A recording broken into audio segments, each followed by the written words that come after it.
Shalom Bapak Ibu Saudara yang dikasihi Tuhan. Bagaimana kabarnya? Semuanya baik, semuanya sehat, puji nama Tuhan. Pada pagi hari ini kita masih diberi kesempatan untuk beribadah kepada Tuhan. Mari pergunakan waktu ini dengan sebaik mungkin. Kita mau datang ke hadirat Tuhan, kita mau memuji dan menyembah Tuhan. Kita akan berdoa terlebih dahulu. Tuhan Yesus, kami mengucap syukur kepadamu. Pada hari ini Tuhan masih memberikan kami kesempatan untuk kami dapat beribadah dan datang kepadamu. Kami mau mempergunakan waktu ini dengan sebaik mungkin Tuhan.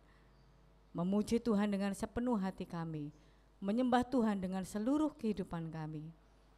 Berkati ibadah kami dari awal sampai akhir, pimpin kami dan lawatlah kami.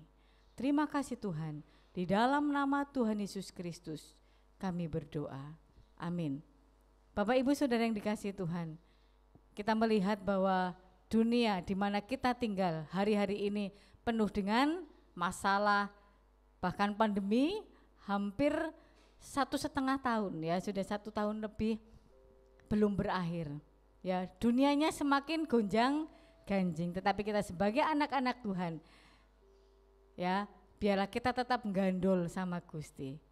Ya, kita tidak khawatir karena kita punya Tuhan Yesus gonjang ganjing bumine. Tuhan Yesus sebentar lagi datang. Haleluya.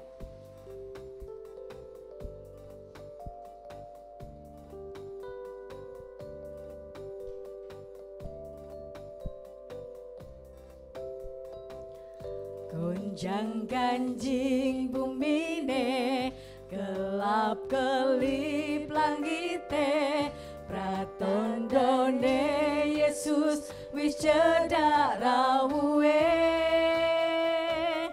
Tambah taun rasane, tambah abot sanggane, wong bener podo urip saka imane.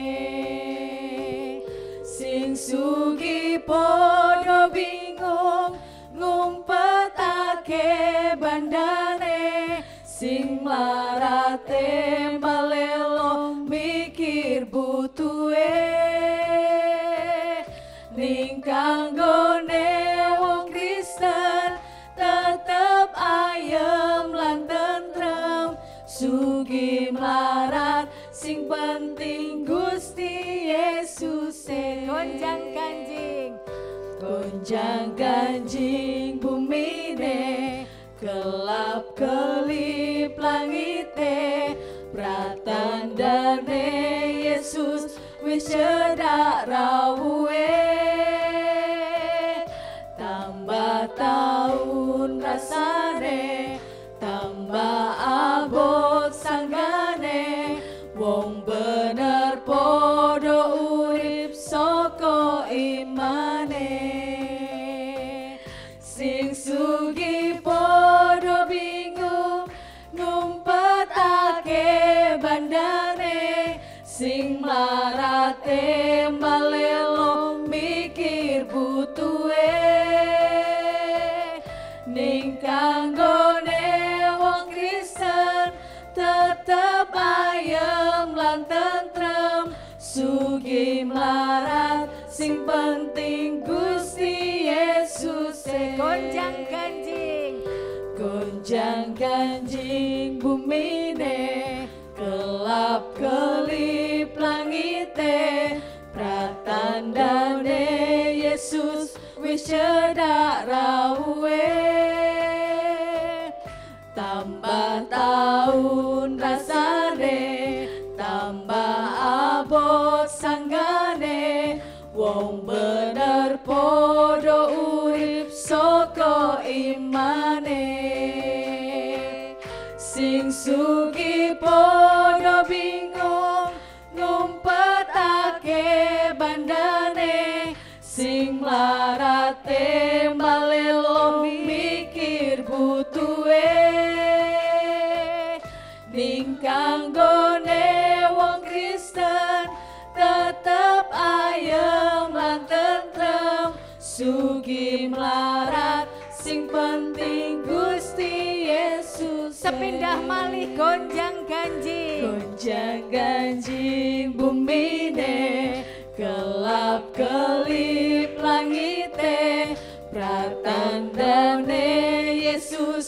cedak rawe, tambah tahun rasane, tambah abot sanggane, wong bener podo urip soko imane. Sing sugih podo bingung ngumpetake bandane, sing mlarat tembalelo mikir butuhe.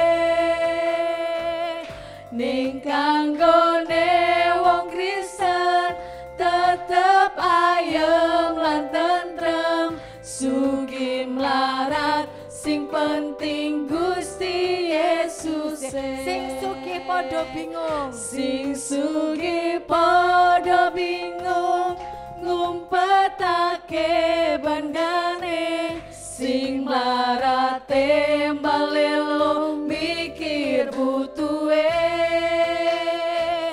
Ning kanggone wong Kristen tetep ayem lan tentrem, sugih mlarat sing penting Gusti Yesus. Sugih mlarat, sugih mlarat sing penting Gusti Yesus. Haleluya, puji nama Tuhan. Pujian mengatakan bahwa orang Kristen, orang percaya, ya sekalipun dunia gonjang-ganjing, tetapi kita ayem, tentrem karena apa? Kita punya Tuhan Yesus, dan biarlah hati kita terus percaya kepada Tuhan. Kita siapkan hati kita. Kita akan angkat pujian Kawulo Pitados. Saya undang Bapak Ibu Saudara untuk bangkit berdiri. Kita siapkan hati kita untuk dengar firman-Nya.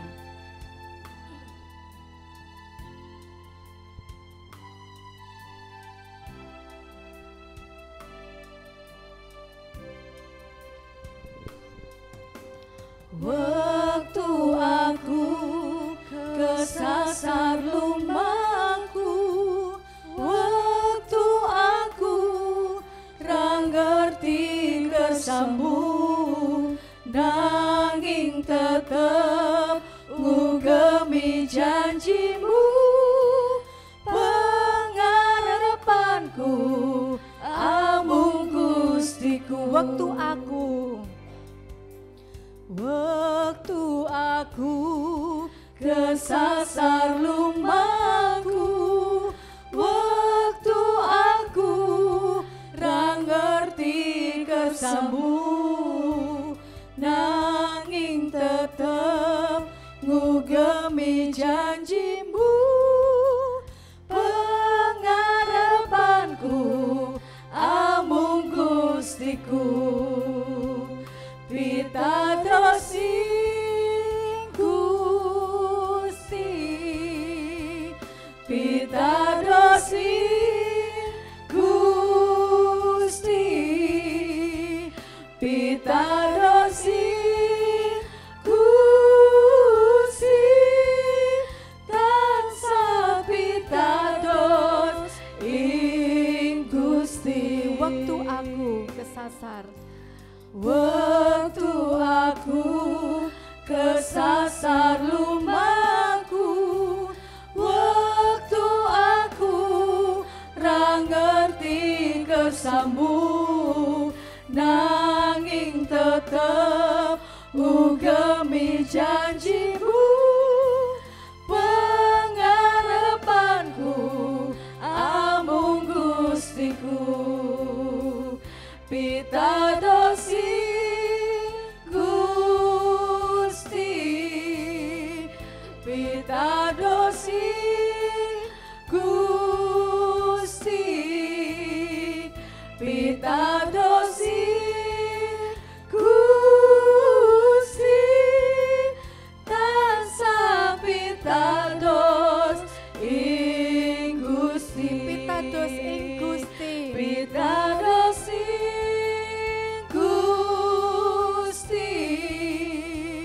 pitados ing Gusti, pitados ing Gusti,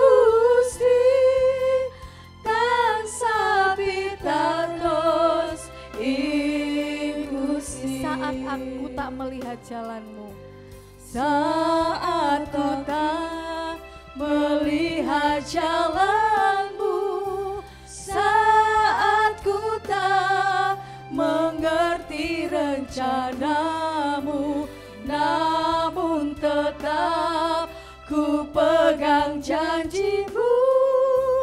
Pengharapanku hanya padamu, hatiku percaya,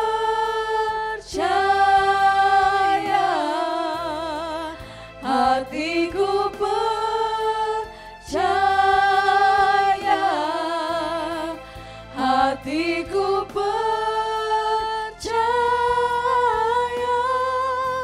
selalu ku percaya. Saat ku tak melihat, saat ku tak melihat jalanmu, saat ku tak mengerti rencanamu, namun tetap ku pegang janjimu. Pengharapanku hanya padamu, hatiku percaya, hatiku percaya,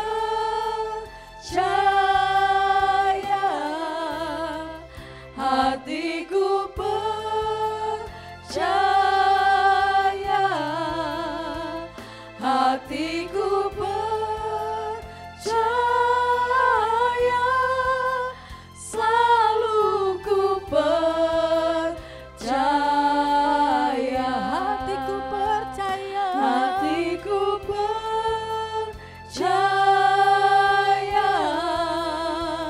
hatiku percaya, hatiku percaya, selalu ku percaya. Katakan, hatiku percaya Tuhan, hatiku percaya,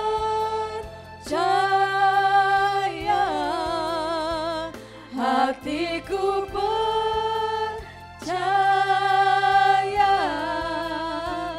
hatiku percaya,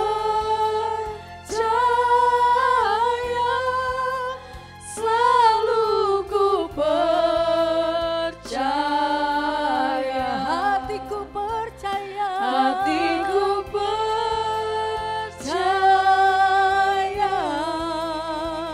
hatiku percaya,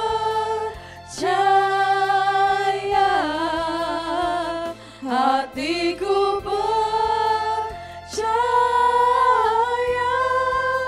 selalu ku percaya,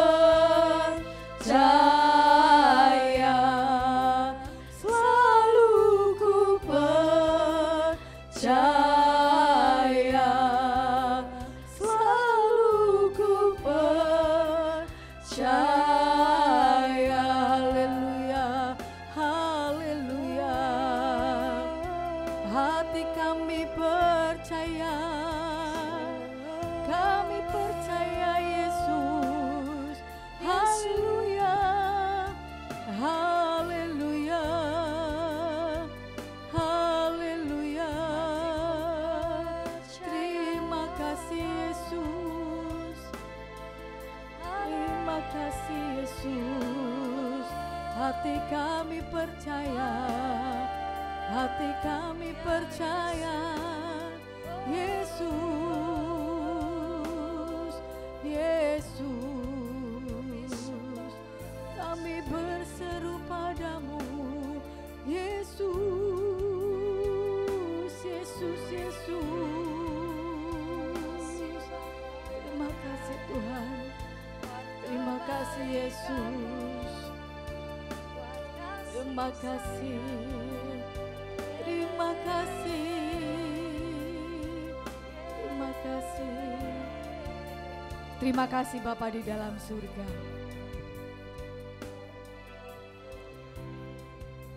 Hati kami percaya kepadamu. Engkau sendiri yang memimpin langkah hidup kami.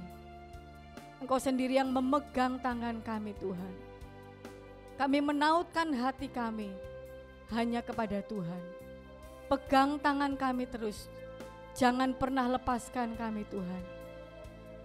Terima kasih Tuhan. Terima kasih. Saat ini hati kami siap untuk dengar firman-Mu. Jadikan hati kami seperti tanah yang subur, yang siap untuk ditaburi dengan benih firman Tuhan. Pakai hamba-Mu menjadi saluran berkat firman Tuhan bagi kami semua. Kami buka telinga kami, hati kami, hidup kami untuk firman-Mu. Berfirmanlah Tuhan dan kami siap mendengarkannya. Di dalam nama Tuhan Yesus, Juru Selamat kami sambut firman Tuhan. Haleluya. Amin. Kita tetap bangkit berdiri, kita akan membacakan di dalam Wahyu pasal 1 ayat yang ketiga. 2, 3. Berbahagialah ia yang membacakan dan mereka yang mendengarkan kata-kata nubuat ini dan yang menuruti apa yang ada tertulis di dalamnya, sebab waktunya sudah dekat. Amin. Silakan duduk kembali, waktu dan tempat saya serahkan kepada hambanya. Salam, selamat pagi, puji nama Tuhan, kita boleh ada saat ini dalam hadirat Tuhan ya. Kita mau menghargai bukan berapa banyak yang ada, tetapi hargai hadirat Tuhan, itu jauh lebih berharga ya. Kumpulan orang banyak tanpa ada Tuhan gak ada artinya ya. Tapi ketika kita hadir 2 atau 3 orang, Tuhan hadir ya. Ketika Tuhan hadir itu yang sangat berharga. Puji nama Tuhan. Saya ingatkan Bapak Ibu saudaraku, corona belum berakhir ya, sebab itu tetap waspada ya. Bahkan hari-hari ini marak dengan jenis atau varian yang baru yang lebih ganas. Di Ketenger hari-hari ini ada beberapa orang yang terkena ya, dan 2 meninggal di makam di belakang gereja. Nah, saudaraku, mari kita tetap waspada ya. Jangan masuk dalam himpunan-himpunan yang berjejal-jejal ya. Mungkin itu di mall, mungkin itu di keramaian di alun-alun ya. Yang penting jaga jarak, jaga kebersihan ya. Pakai masker ya ketika kita berkumpul dengan banyak orang. Bukan karena kita takut tertular, tapi jangan-jangan kita yang nulari ya. Jadi dengan pakai masker, dengan jaga jarak, itu bisa menjaga diri sendiri juga menjaga orang lain. Puji nama Tuhan. Ya, pagi hari ini kita akan belajar pentingnya berjaga-jaga ya. Jadi saudaraku, kenapa ada satpam ya? Kenapa ada penjaga ronda ya? Karena penting ya. Jangan sampai ada hal-hal yang mencurigakan dan kita lengah akhirnya kena. Demikian juga rohani saudara dan rohani saya ya. Pentingnya berjaga, nanti kita akan lihat contoh-contoh orang yang tidak berjaga walaupun punya pengalaman pribadi dengan Tuhan ya, tapi pentingnya berjaga-jaga. Matius 26 ayat 41. Kalau sudah menemukan, mari kita akan membaca sambil berdiri. Dan kita aminkan, ini perkataan Tuhan ya. Matius 26 ayat 41. 1, 2, 3. Berjaga-jagalah dan berdoalah supaya kamu jangan jatuh ke dalam pencobaan. Roh memang penurut, tetapi daging lemah. Amin. Silakan duduk. Roh memang penurut, tapi daging lemah. Nah, untuk itu disarankan, ini Tuhan Yesus yang berkata ya, berjaga-jagalah dan berdoa. Berjaga-jaga saja enggak cukup ya, ditambahi dengan doa. Berjaga-jaga dan berdoa supaya kamu jangan jatuh ke dalam pencobaan. Nah, saudaraku, ada orang yang mau jatuh. Siapa yang mau jatuh di sini? Enggak ada kan? Ya, enggak ada orang yang mau jatuh. Tapi kejatuhan itu bisa terjadi kalau tidak berjaga, ya. Kalau tidak berjaga. Dan lebih-lebih saudaraku, dalam penjagaan rohani, musuh besar kita itu bukan dari luar. Justru dari daging ini loh, ya. Musuh besar kita itu diri kita sendiri. Makanya Tuhan bilang menyangkal diri. Karena diri kita, keinginan kita itu penghalang bagi kemajuan rohani kita, bagi kedekatan kita dengan Tuhan. Makanya Tuhan bilang berjaga dan berdoa. Saya merindukan Bapak Ibu ketika mendengar saat ini, mengerti saat ini. Saudara renungkan sampai di dalam rumah, sampai besok pagi, ya. Menghadapi kenyataan-kenyataan hidup, berjaga dan berdoa. Jangan puas, saya sudah menjadi orang Kristen. Tapi tidak lanjutnya itu loh, ya. Supaya tidak jatuh, ada banyak orang Kristen bahkan hamba-hamba Tuhan yang jatuh, ya. Dan itu tidak kita inginkan sama sekali. Sebab itu Tuhan bilang berjaga, berdoa. Ini loh musuh besar kita itu diri kita. Hawa nafsu kita ini. Haleluya. Yang seringkali tidak disadari, ya. Seringkali manusia enggak sadar bahwa musuhnya itu diri kita sendiri. Nah, ada kisah dari Goliat sama Daud, ya. Goliat itu menggambarkan kedagingan, saudara.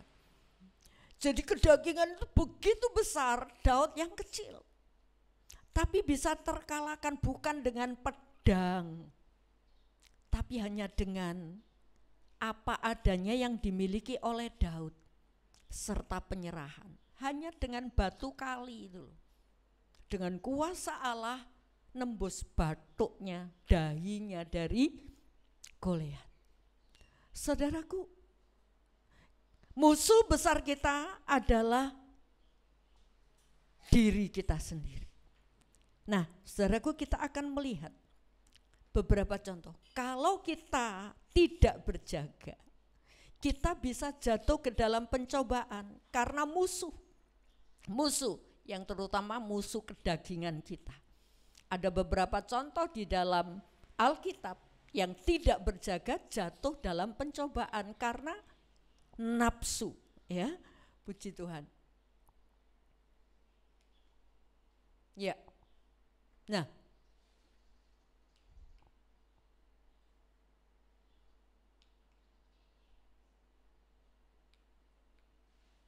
ya. Yang pertama kita akan melihat tentang Akan. Masih ingat saudaraku Akan? Haleluya.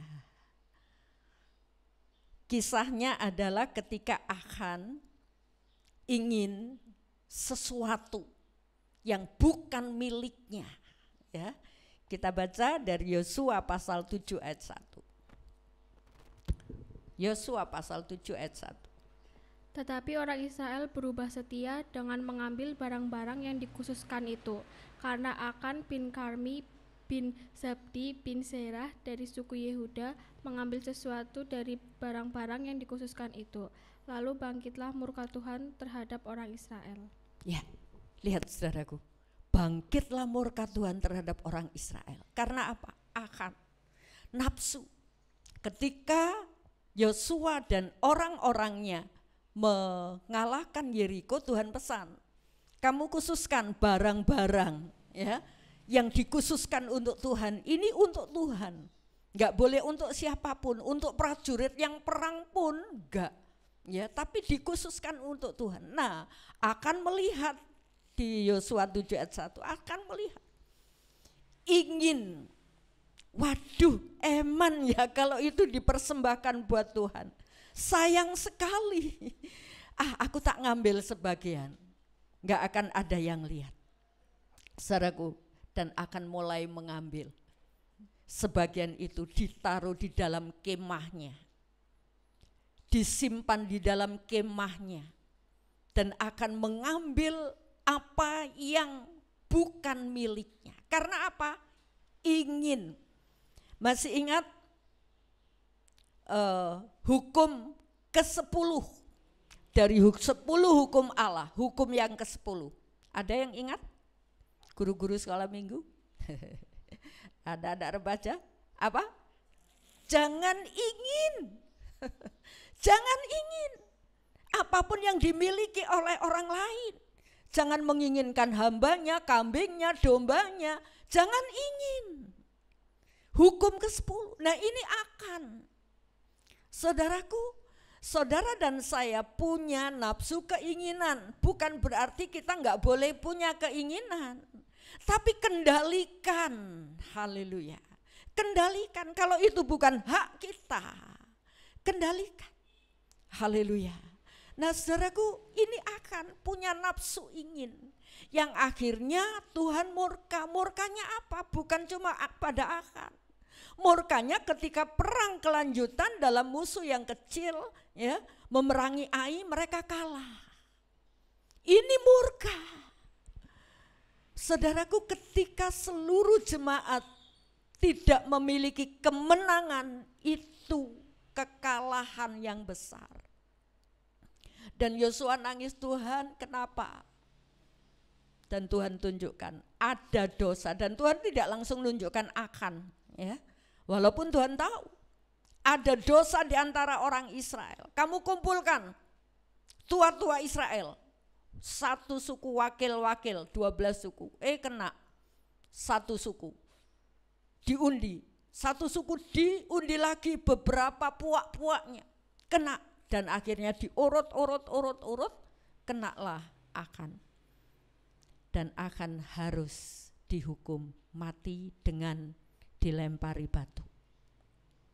Bukan cuma akan, tapi keluarganya bisa menikmati hasil ininya yang disimpan ini, bisa nikmati. Enggak, saudara, enggak. Perhatikan, ini pencobaan yang membuat akan terhukum, bukan cuma akan. Karena apa? Tidak berjaga. Nafsu inginnya dilampiaskan. Haleluya. Perhatikan saudaraku, pencobaan itu tidak datang dari jauh-jauh. Justru dari nafsu ini. Kalau tidak berjaga dan berdoa. Ya, nanti kita akan melihat pentingnya doa, persekutuan dengan Tuhan. Dan yang kedua kita melihat tentang nafsu yang dimiliki oleh Salomo. Haleluya. Nafsu yang dimiliki oleh Salomo, saudaraku. Salomo itu pada awalnya memang luar biasa. Dia dijumpai oleh Tuhan ketika dia mempersembahkan korban, bahkan Tuhan tanya khusus, Salomo kamu mau apa? Aku akan memberikan kepadamu. Wah, Tuhan loh ini yang janji, ya. Bukan siapa itu Nirmala, ya, yang punya tongkat ajaib. Tuhan yang berkuasa bilang kepada Salomo, apa yang kamu minta? Loh, apa yang Tuhan gak bisa kasih? Kamu minta kerajaan yang begitu kuat dan diberkati, Tuhan sanggup. Tapi apa yang diminta Salomo? Hikmat. Haleluya. Ternyata setelah dia punya hikmat, menduduki kekuatan, menduduki raja, apa yang terjadi? Dia punya nafsu birahi.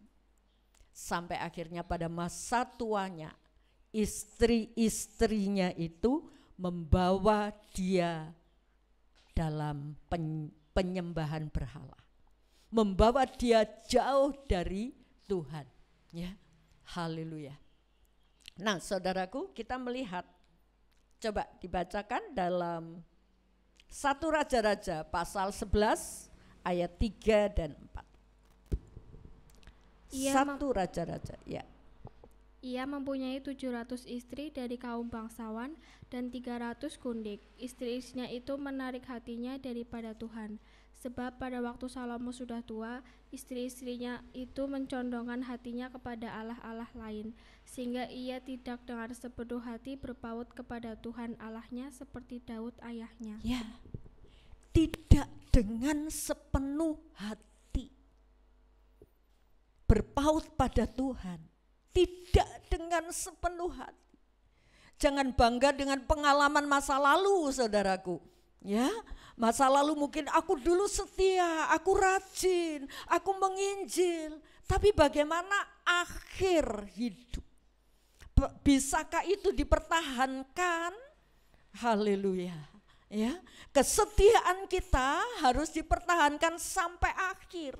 Jangan bilang dulu aku setia. Ini Salomo punya perjumpaan khusus, bahkan Tuhan memberikan satu kesempatan yang istimewa. Kamu minta apa? Dan Salomo minta hal yang benar, hikmat. Sudah dikasih hikmat. Kekayaan Tuhan juga tambah-tambahkan. Tapi apa? Dia enggak berjaga.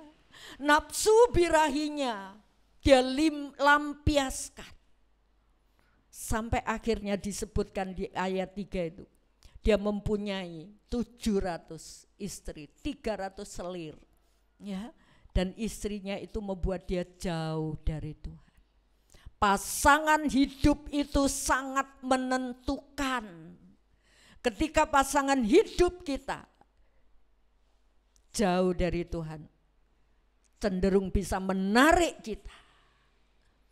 Tetapi ketika kita sadar, aku harus menjadi pasangan hidup yang bisa membawa orang datang kepada Tuhan. Saudara berjaga dan berdoa. Ya, Salomo jatuh ke dalam nafsu birahi. Jadi pencobaannya itu bukan dari luar, dari dalam. Haleluya. Sehingga pada masa tuanya istri-istrinya membuat Salomo bisa menyembah berhala, membuat patung-patung.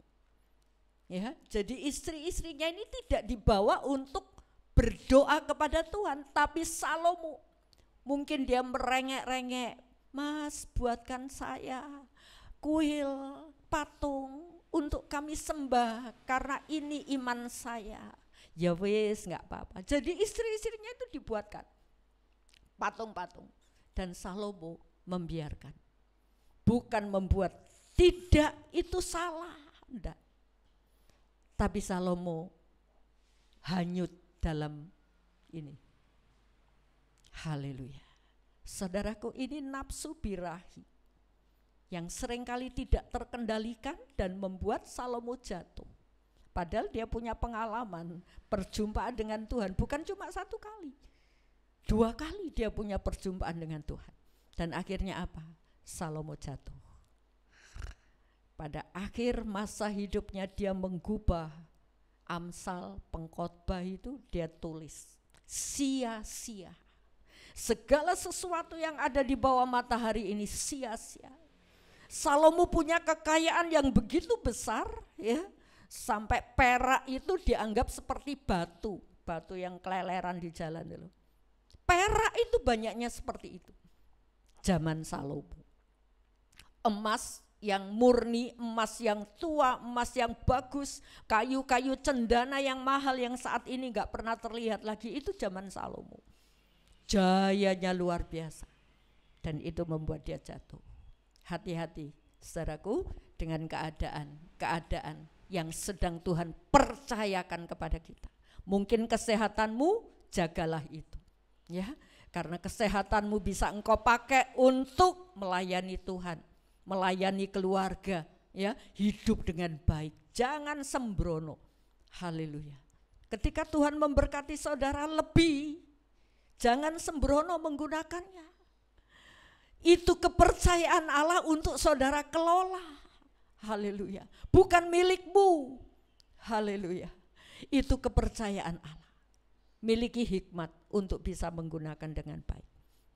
Salomo nafsu birahi dia jatuh, akan nafsu ingin dia jatuh. Dan yang ketiga adalah, saudaraku, ini satu contoh. Yudas. Ya. Kita semua tahu tentang Yudas. Haleluya. Dia cinta uang. Dan cinta uang itu adalah akar segala kejahatan. Matius 26 ayat 15. Ia berkata, apa yang hendak kamu berikan kepadaku supaya aku menyerahkan dia kepada kamu? Mereka membayar 30 uang perak kepadanya. Yudas bilang, apa yang bisa saya dapat? Berapa uang kamu bisa berikan kepada saya kalau aku menyerahkan Yesus? Karena dia ini murid Yesus kan, jadi tahu di mana Yesus punya rencana, mau kemana, mau apa. Yudas ini ngerti, makanya dia nusuk dari belakang. Dia ketemu imam-imam, ayo apa yang kamu bisa berikan kepada saya? Ini uang 30 keping perak. Aduh saudaraku, begitu rendahnya Tuhan dihargai. Kenapa? Nafsu cinta akan uang. Orang yang cinta akan uang, saudaraku, dia bisa menghalalkan segala cara, ya. Dia bisa menghalalkan segala cara untuk mendapatkan uang itu. Lah ini yang harus bisa dihati-hati, ya. Puji Tuhan. Nah, kita melihat saudaraku, kejatuhan akan dosa, cinta akan uang, itu akan membuat seseorang jauh dari Tuhan. Ini kok enggak bisa Mbak Anggi? Ya, phrase-nya itu. Nah, cinta akan uang adalah akar segala kejahatan, ya. Cinta akan uang. Saudaraku, uang boleh saudara miliki, boleh saudara cari, ya. Karena kita memang butuh. Tetapi jangan cinta akan uang. Uang itu bisa menjadi tuan yang kejam. Tapi uang juga bisa menjadi hamba yang baik. Ya. Jadi ketika uang ada di tangan saudara, ingat saudara tuan dari uang itu. Bukan uang menjadi tuan kita. Ayo cari aku, cari aku. Uangnya memerintah itu enggak apa-apa. Sikat saja, yang penting kamu dapat uang. Loh kalau uang menjadi tuan kita, saudaraku, dia akan menjadi tuan yang kejam, memerintahkan kejahatan. Tapi ketika uang itu menjadi hamba kita, kita akan bisa perintahkan uang itu. Haleluya. Kamu harus tak pakai untuk ini. Kamu saya pakai untuk ini. Kamu saya pakai untuk itu. Haleluya. Jadi saudaraku, nafsu cinta akan uang itu akan membuat orang jatuh. Nah sekarang bagaimana kejatuhan itu saudaraku melalui ini loh, kedagingan kita. Haleluya. Kejatuhan itu melalui keinginan kita. Dan kejatuhan itu tidak serta-merta. Tidak serta-merta. Artinya langsung. Tapi kejatuhan itu proses. Nah saat proses inilah yang harusnya kita sadar, kita jaga.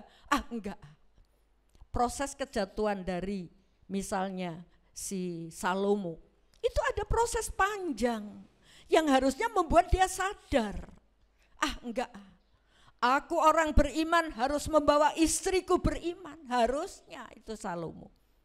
Prosesnya dari Achan, ketika dia ingin, tentu ada proses panjang sebelum dia mengambil. Dia mikir, enggak ini barang dikhususkan Tuhan. Enggak boleh, aku enggak boleh melakukan ini. Itu ada proses. Jadi bukan begitu ingin dia mencuri, enggak juga. Demikian juga Yudas. Demikian juga Yudas. Haleluya. Ketika dalam perjamuan dia dirasuk setan, hati-hati saudaraku. Dalam perjamuan, habis terima perjamuan dari Yesus sendiri. Sampai Tuhan pesan, apa yang ingin kamu lakukan, lakukanlah. Sekarang Tuhan bilang, wis ngono karepmu, apa yang ingin kamu lakukan. Sebab berulang kali Tuhan sudah mengingatkan. Ya, ketika perempuan mengurapi Tuhan Yesus dengan minyak wangi, nah Tuhan mengingatkan, Yudas, karena orang miskin selalu bersama dengan kamu. Kamu selalu haus akan uang. Peringatan-peringatan yang lembut itu harusnya bisa ditangkap oleh Yudas. Tapi Yudas dedel. Ini proses, kejatuhan itu proses saudaraku. Jadi ketika proses itu berlangsung segera sadar. Haleluya. Segera sadar, aku enggak mau jatuh. Makanya firman Tuhan bilang, begitu mata ini melihat seorang perempuan kemudian timbul pikiran jahat, itu sudah dosa. Belum melakukan, itu sudah dosa. Nah sebab itu pentingnya kita berdoa, datang kepada Tuhan, membuka diri, ini aku sepanjang hari ini apa yang aku lakukan, apa yang menclok masuk di pikiran saya, berhenti di pikiran saya, Tuhan bersihkan. Kalau kotoran itu dibiarkan, kecurigaan, perasaan-perasaan negatif terhadap orang yang belum tentu benar, dibiarkan berkembang. Itu yang membuat dosa, itu proses kejatuhan. Ya, waspada saudaraku, jangan sampai kita jatuh. Nah bagaimana orang bisa jatuh? Karena dia lebih mengikuti kehendak tubuh, jiwa, dan roh. Haleluya. Nah saudaraku, kehendak tubuh ini akan membuat saudara dan saya jatuh. Ya, kita baca Roma 8 ayat 9. Tetapi kamu tidak hidup dalam daging, melainkan dalam roh, jika memang roh Allah diam di dalam kamu. Tetapi jika orang tidak memiliki roh Kristus, ia bukan milik Kristus. Itu loh saudaraku, saudara dan saya punya roh Kristus. Dan jika roh Kristus itu ada di dalam kamu tidak akan melampiaskan kehendak daging. Dan pertanyaannya, jika orang punya roh Kristus, dia tidak akan melampiaskan kehendak daging. Pertanyaannya, kita ada roh Kristus enggak? Kenapa orang bisa jatuh ke dalam dosa? Kenapa? Dia tidak mau mendengarkan roh Kristus itu. Ya. Kalau ada roh Kristus di dalam diri seseorang, orang itu tidak melampiaskan kehendak dagingnya.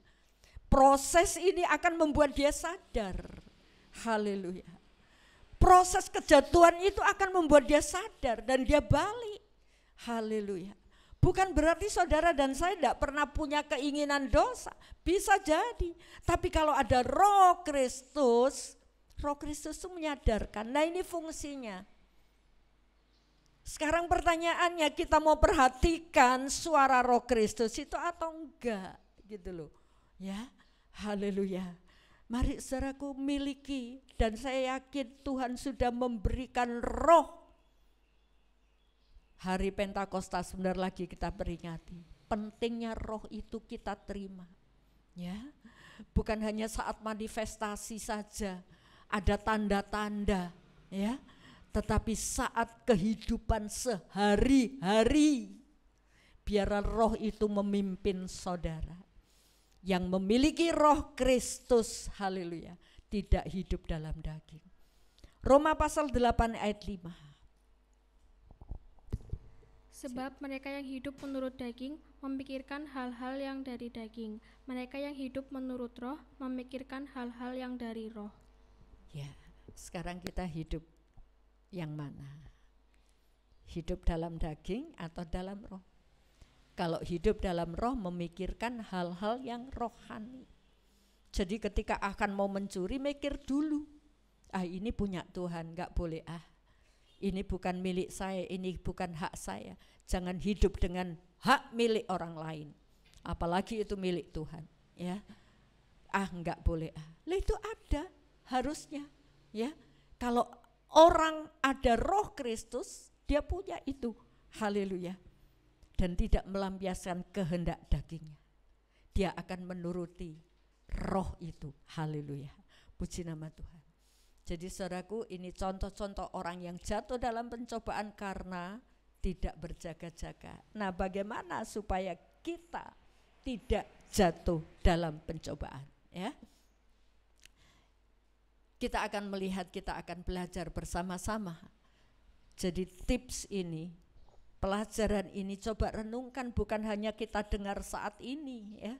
Saat pulang renungkan supaya tidak jatuh ke dalam pencobaan. Yang pertama-tama saudaraku, kita perlu berjaga, ya. Berjaga itu apa? Berawas-awas. Jangan sampai ngantuk, ya kan? Itu berjaga. Ketika seorang jaga orang sakit, tunggu infusnya, dipesani jangan sampai infusnya habis ya. Begitu tinggal sedikit langsung lapor. Nah, bagaimana kalau dia ketiduran? Berjaga lah, ini hubungannya dengan nyawa. Ya. Dia berjaga, tidak berani tidur, mungkin ngantuk keseliup, geregap lagi.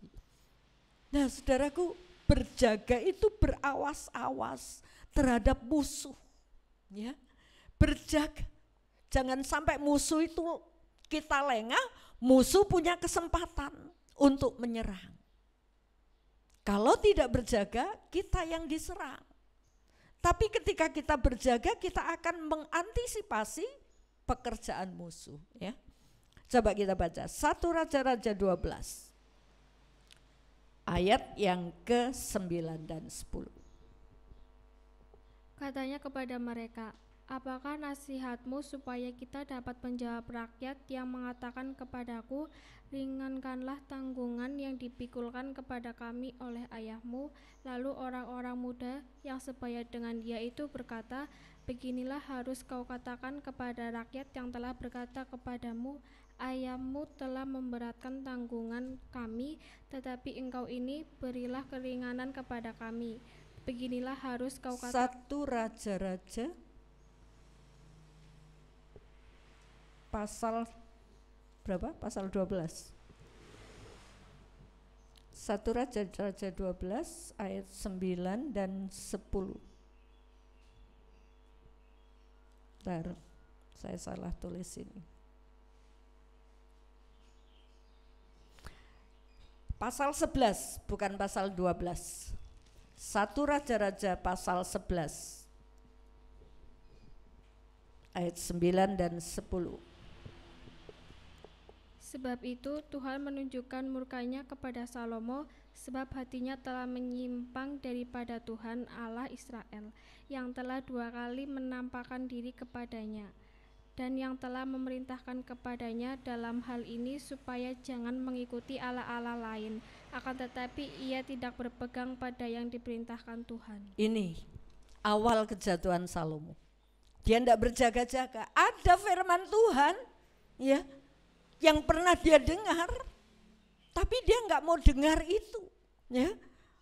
Ayat 9 mengatakan Tuhan murka. Haleluya.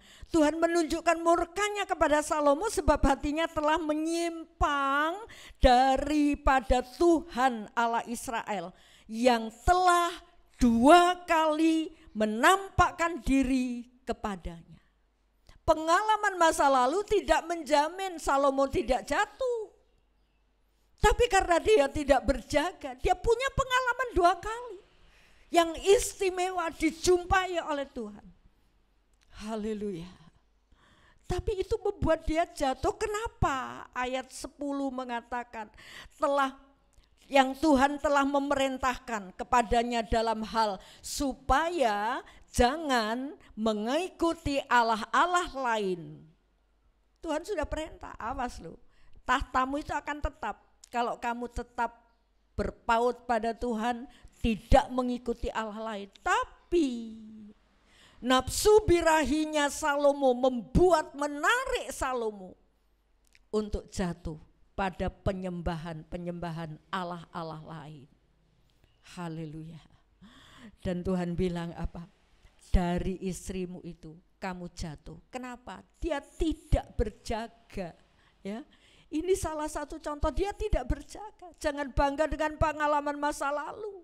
Aku sudah diselamatkan, aku percaya Tuhan, aku sudah membuang semua jimat-jimatku. Tapi kalau tidak berjaga, saudaraku, bisa jatuh seperti Salomo. Berjagalah dan jangan lupa berdoa. Haleluya.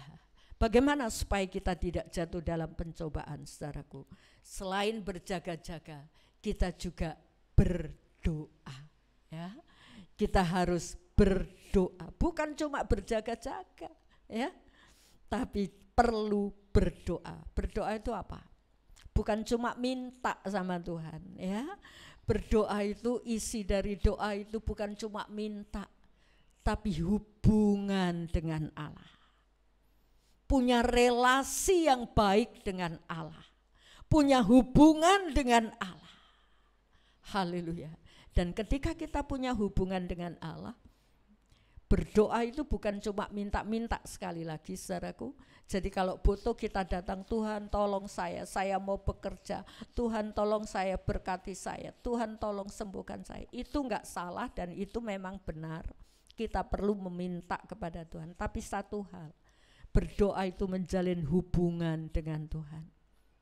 Koreksi diri pribadi saudara. Pernahkah punya hubungan dengan Tuhan? Adakah kita mengambil waktu khusus bersekutu pribadi dengan Tuhan? Haleluya. Ataukah kita disibukkan dengan banyak hal? Aku belum ini, belum itu, belum ini, belum itu. Doa nanti. Gak ada waktu. Tapi buka gadget, seharian bisa, beberapa jam bisa. Saudaraku, masih kita lihat, berdoa, miliki relasi, hubungan dengan Allah yang bukan hanya saat kita minta, tapi kita bersekutu. Tuhan, adakah Engkau berkenan dengan hidupku? Tuhan, kalau ada perkara yang kotor, Tuhan selidik aku. Haleluya. Dan dari doa yang memiliki hubungan dengan Allah, saudaraku, dan kita juga bisa minta, bukan hanya minta keperluan, kebutuhan kita, enggak. Mintalah hikmat, haleluya. Mintalah hikmat yang dari Allah. Itu penting. Coba kita baca dari Yakobus pasal 1 ayat 5. Tetapi apabila di antara kamu ada yang kekurangan hikmat, hendaknya ia memberitakannya kepada Allah yang memberikan kepada semua orang dengan murah hati dan dengan tidak membangkit-bangkit.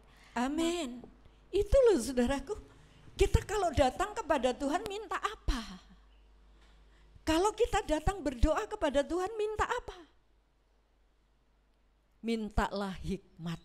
Haleluya. Minta hikmat karena Dia akan memberikan. Hikmat itu untuk memimpin saudara dan saya mengambil keputusan. Haleluya. Hikmat itu membuat kita mengambil keputusan gak salah. Kenapa orang bisa jatuh?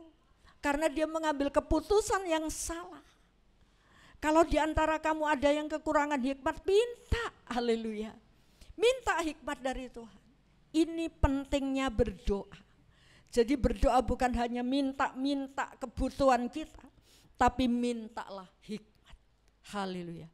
Karena dari berdoa, saudaraku, kita akan mendapat hikmat sehingga seperti Akan misalnya, Salomo misalnya, ketika dia punya hikmat, dia proses, aku enggak mau dikalahkan oleh istri-istriku untuk membuat berhala. Dia bisa berpikir itu, haleluya. Dia bisa berpikir itu. Enggak. Kalau hikmat itu masih diberlakukan. Pentingnya berdoa, saudara dan saya perlu minta hikmat.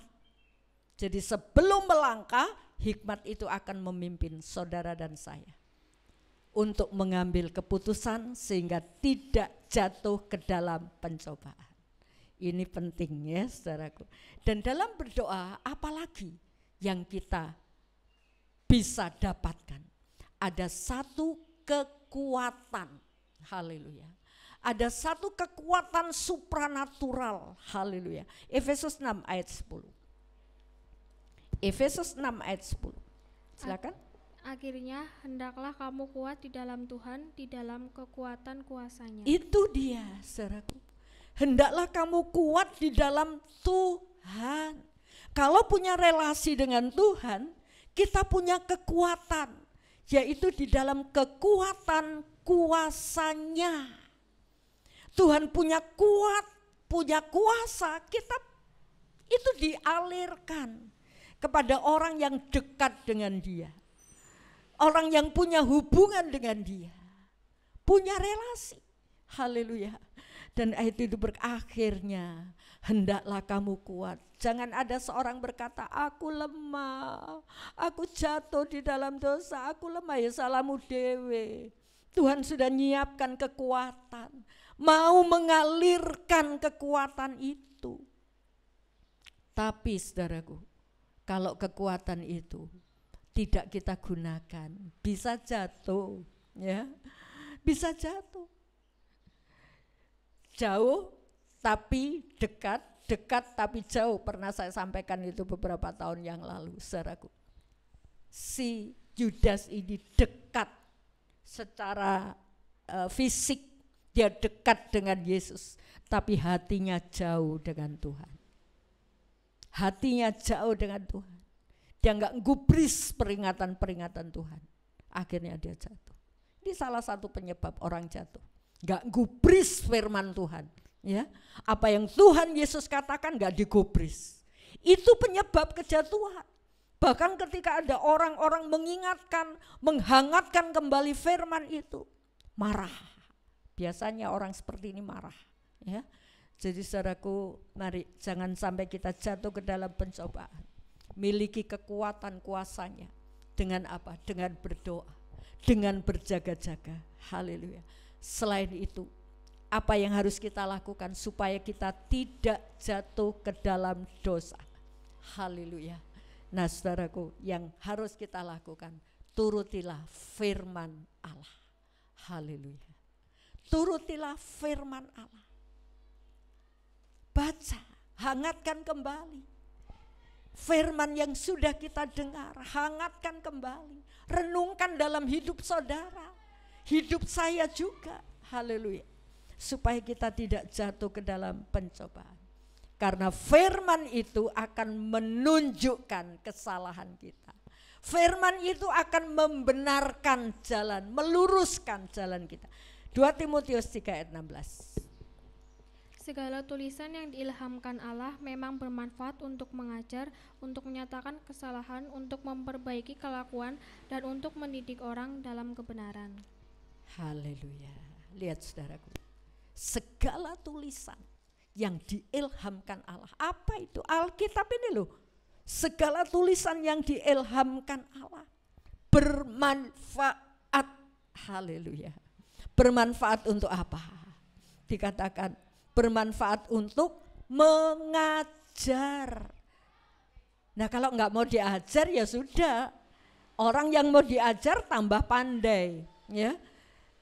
Firman Tuhan, segala tulisan yang diilhamkan Allah itu bermanfaat untuk mengajar, menyatakan kesalahan. Ketika dinyatakan kesalahan, itu banyak orang enggak bisa terima. Padahal ini hal yang baik. Jangan cuma saudara senang ketika orang menyanjung, bahkan itu seolah-olah ada lubang di depan saudara. Tetapi ketika ada orang menunjukkan kesalahan kita, itu orang yang cinta kepada kita. Ya kan? Saudara kalau melihat anak saudara nakal atau cenderung jahat, apa yang saudara lakukan? Marah kan? Mendidik kan? Karena kita ingin supaya dia benar. Haleluya. Bukan cuma disanjung toh, enggak. Haleluya. Menyatakan kesalahan. Kalau dalam muka saudara itu ada hal-hal yang kotor yang kita tidak sadar, orang akan kata itu loh, apa di mukamu kotoran. Kita terima kasih, oh terima kasih. Kalau enggak kita tampil dengan pede padahal celoreng-celoreng. Ya kan? Nah saudaraku, firman Allah juga menunjukkan kesalahan saudara, terima dengan hati yang terbuka. Haleluya. Karena ketika ditunjukkan kesalahan kita ngerti, oh ini salah, oh ya wis, aku tak jalan yang benar, ya. Puji nama Tuhan. Bukan untuk itu saja, tapi dia juga memperbaiki kelakuan. Jadi kelakuan-kelakuan saudara dan saya yang keliru, yang saat ini kita anggap benar, tapi firman Allah menunjukkan itu keliru. Nah mari kita berubah. Orang membuat perubahan hidup itu memang susah, sukar, ya. Tapi kita ketika ditunjukkan itu salah, iya, saya mau nurut. saudara dan saya akan terus bertumbuh.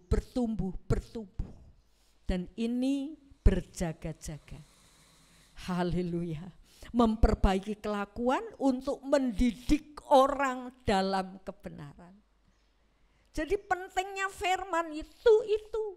Haleluya, ya. Jangan saudara abaikan ini. Haleluya. Seringkali kita lebih penting melihat, aduh berapa kali WhatsApp yang belum saya baca. Tapi baca firman Tuhan nanti-nantian. Mari saudaraku, kalau saudara dan saya tidak ingin jatuh, berawas-awas, berjaga, berdoa, firman. Itu yang nomor 1 dalam hidup saudara. Ya, setelah pulang ini mari kita ingat, miliki perubahan. Buatlah diri saudara berubah. Yang selama ini enggak peduli dengan baca Alkitab, mulailah. Yang selama ini enggak peduli dengan waktu doa, mulailah. Kalau saudara mau berubah, ya, kalau saudara mau berjaga, berdoa, ya, berdoa juga bukan cuma selamat pagi Tuhan, terima kasih saya sudah bangun dengan tubuh yang sehat. Lindungi sertai perjalanan saya sepanjang hari ini, berkat. Tapi adakah kita punya hati, aku memuji Engkau, aku masuk dalam hadirat-Mu, aku mau menikmati hadirat-Mu saat pagi yang teduh ini. Haleluya. Atau saat malam yang teduh. Miliki hubungan pribadi dengan Tuhan. Puji nama Tuhan. Saudara, jangan melihat kelemahan saudara, tetapi lihatlah kekuatan Allah. Seperti nasihat dari Efesus.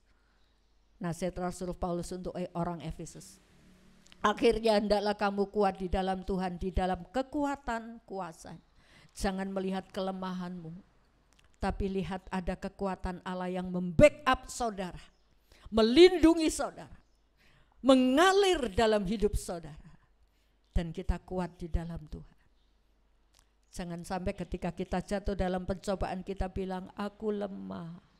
Padahal Tuhan sudah memberikan satu kekuatan. Pada akhir khotbah ini saya akan sampaikan, saudaraku, saya bermimpi. Pada waktu Jumat malam kemarin. Saya mimpi itu masuk di dalam gereja yang lama, ya. Suasana gereja masih lama, ya. Enggak tahu, saya enggak punya ingatan tentang gereja ini. Tapi masuk dalam gereja lama, kotor sekali. Kotor. Debu-debu dari atap, dulu kan atapnya bambu ya yang dilabur itu. Debu kotoran, terus ada bak yang biasa buat cuci tangan, buat mandi. Itu penuh dengan kotoran-kotoran, debu-debu. Saya aduh, cek kotore sih gereja iki ya. Saya mulai dari mana membersihkannya. Kemudian saya di situ ada Mbak Julia waktu itu, waktu dalam mimpi saya ada Mbak Julia. Iki lo sapu, ayo kita bersihkan. Nah saudaraku, setelah saya mulai membersihkan, saya melihat di luar itu juga kotor, halamannya kotor. Saya sampai aduh, ini bagaimana saya mau membersihkan. Begitu saya bangun, saya cuma lenger-lenger, Tuhan, Engkau lawat umat-Mu.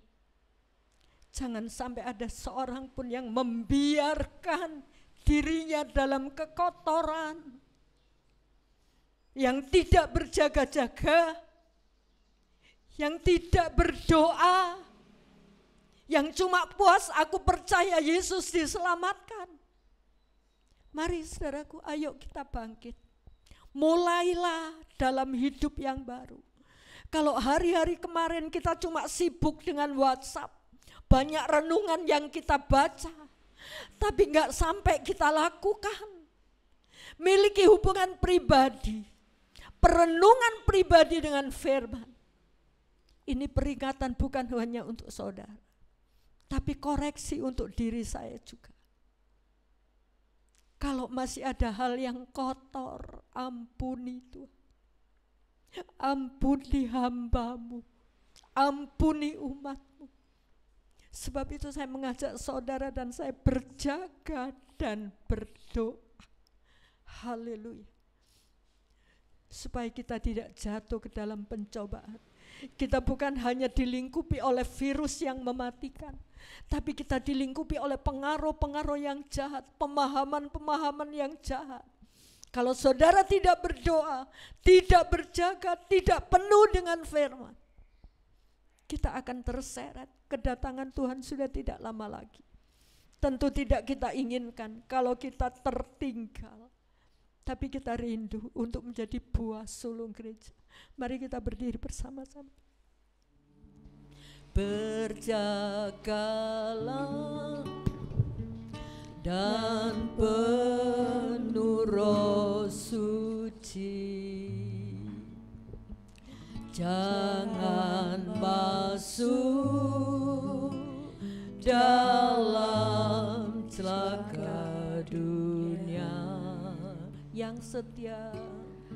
Yang setia kelak luput dari bahaya. Berjagalah terus penuh Roh Suci. Berjagalah dan penuh Roh Suci,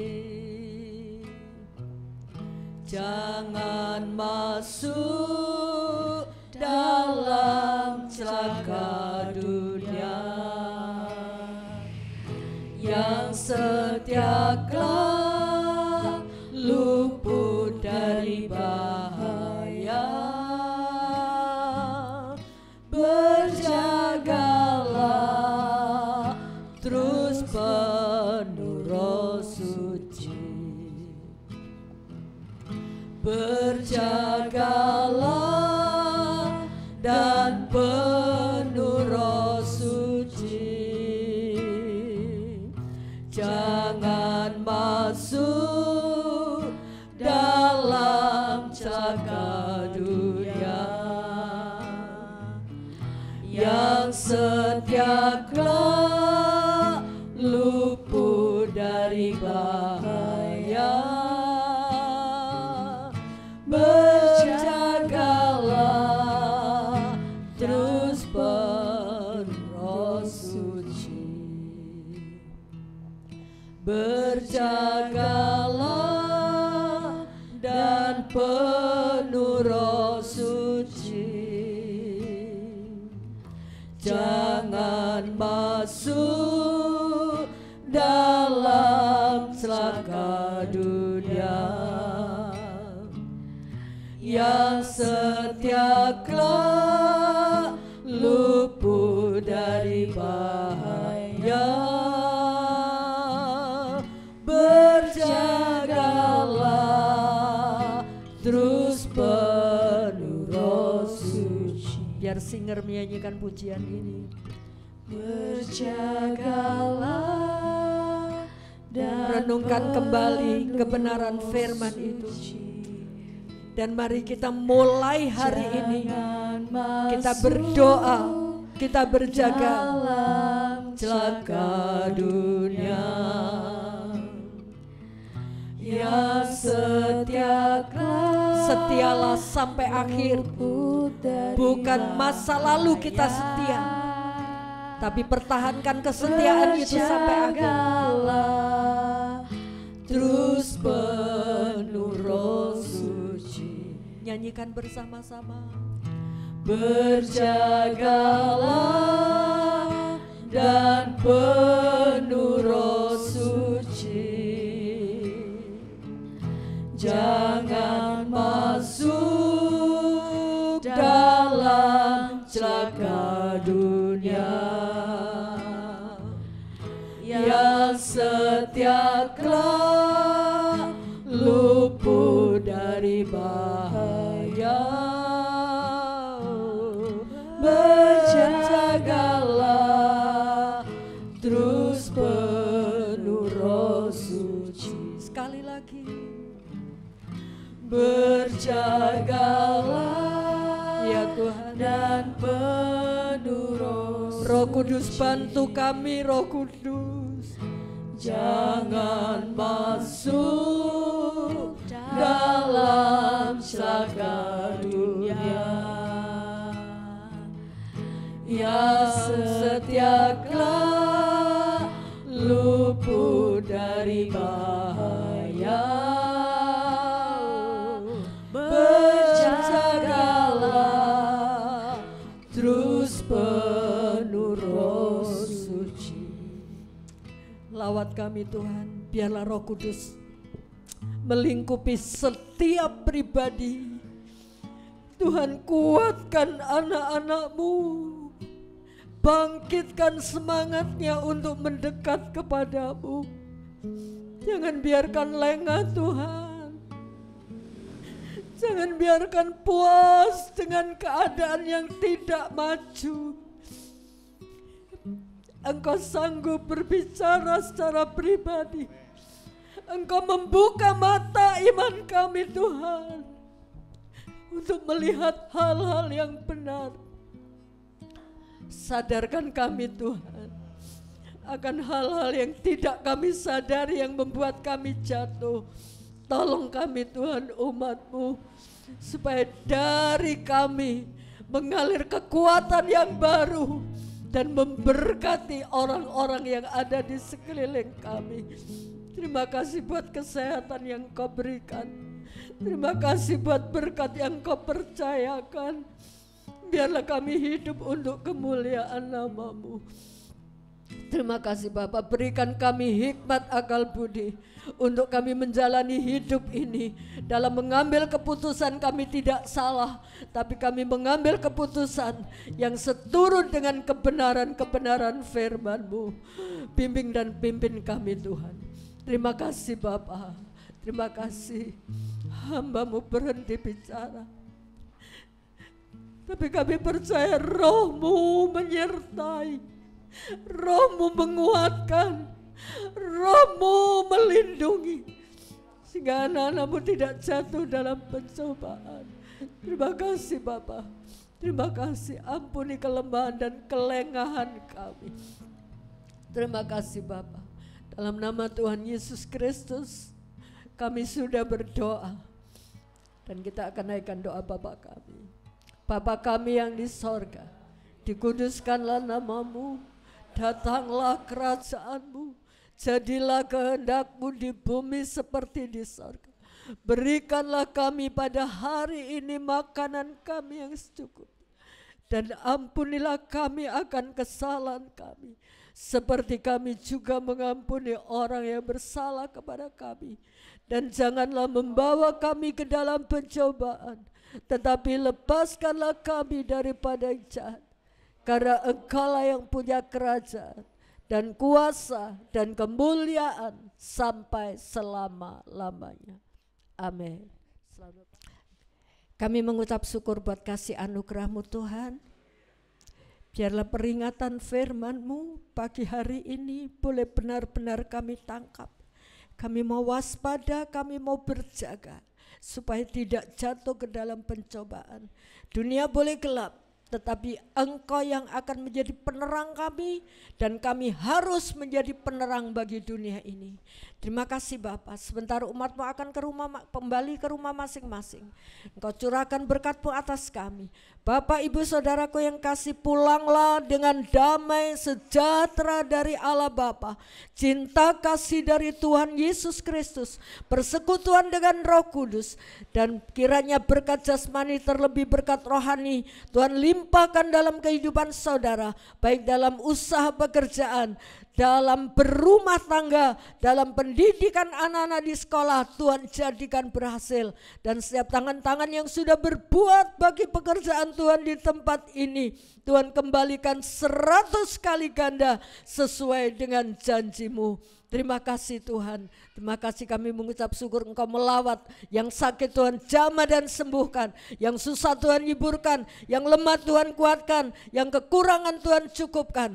Kami bersuka cita, kami limpah dengan damai sejahtera mengalir dalam kehidupan kami. Mulai hari ini sampai selama-lamanya Tuhan datang kembali. Doa berkat ini kami pohonkan hanya di dalam nama Tuhan Yesus Kristus, Juru Selamat kami sudah berdoa. Amin. Curahkanlah kuasa-Mu Tuhan, mujizat terjadi di tempat ini. Curahkanlah kuasa-Mu Tuhan, mujizat terjadi sekarang ini. Tuhan Yesus memberkati. Ada renungan harian. Nanti yang ikut membagi bisa datang jam 4 sore. Haleluya.